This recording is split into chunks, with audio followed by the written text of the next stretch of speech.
even Franz de Waal, who's done a lot of studies of chimpanzee behavior, has noted the same thing among chimps.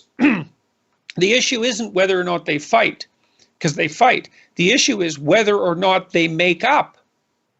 And that is it. It's like there's going to be conflict in a relationship, and who's doing wrong to who is not often obvious to begin with. True. A lot of arguments are about that. Well, no, I think you did it wrong. No, I think it's you. No, I think it's you. I mean, if you're smart and it's someone you're tethered to, like a child or a spouse, then you're both wrong, and you should both be figuring out what you did wrong so you don't have to do it again, if you had any sense, because then it won't be replicated. But it's definitely the case that having that conflict, laying out the repentance and forgiveness process, and then retying those bonds makes the relationship way stronger. Because that's what trust is. You don't need trust if someone's behaving perfectly.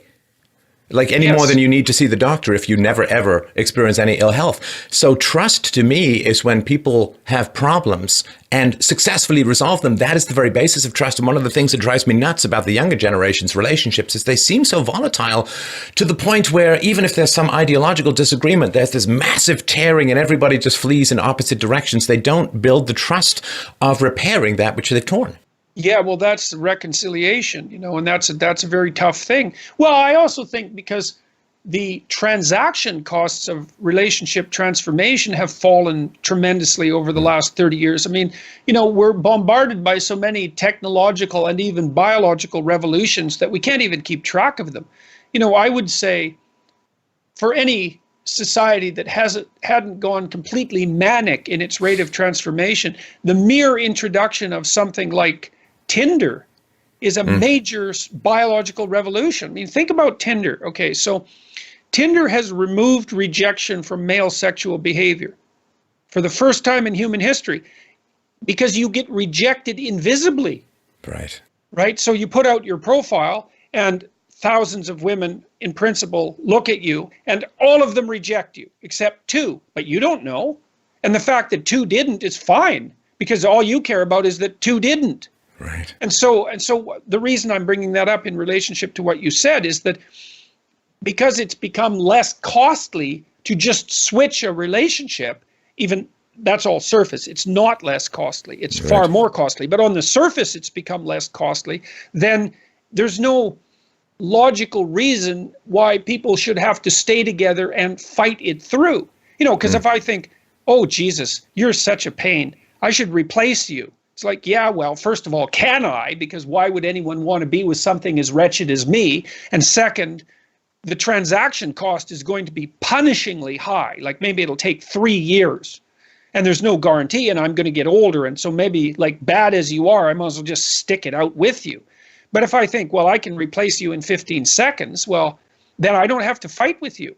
And then you can also fall prey to the delusion that that next person that you find is somehow going to be less problematic than the person that you've already traded in.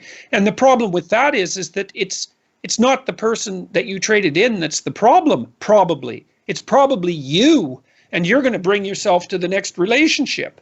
So, yeah, it is really useful to teach children and to also understand that reconciliation is the answer to conflict, not the reduction of conflict, right? You have to have conflict, because otherwise you're not living.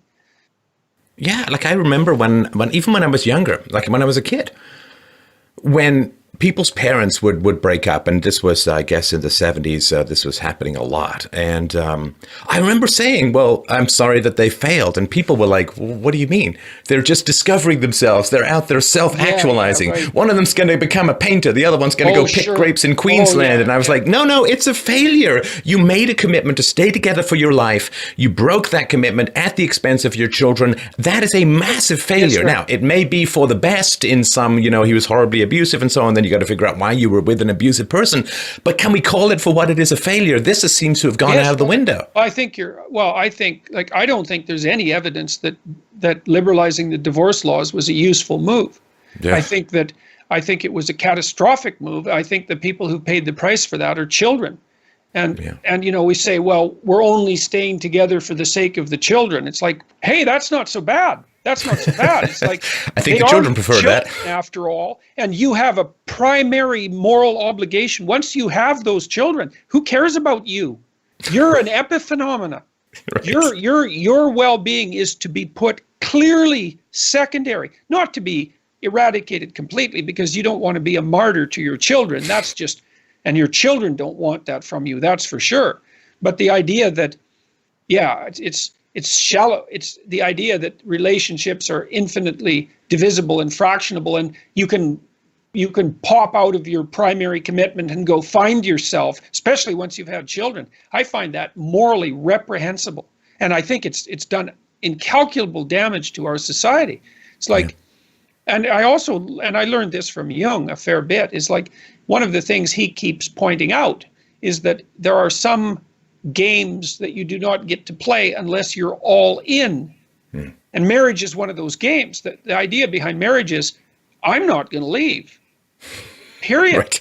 Right. But what should be understood along with that is the unspoken subtext, which is, you're fucking horrible. You're malevolent. Life is tragic.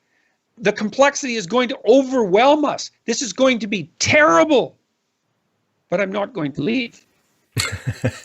So what would you like? Kind of think, I'm not going to leave as long as I'm happy. Well, oh yeah, no.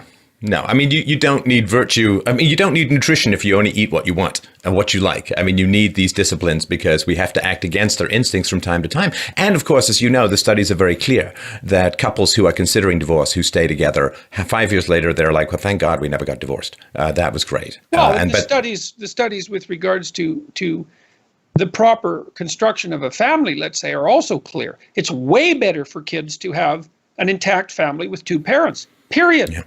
There's just no debate about that. Now, that doesn't mean that there aren't some single parents struggling valiantly who do a better job than some intact families. But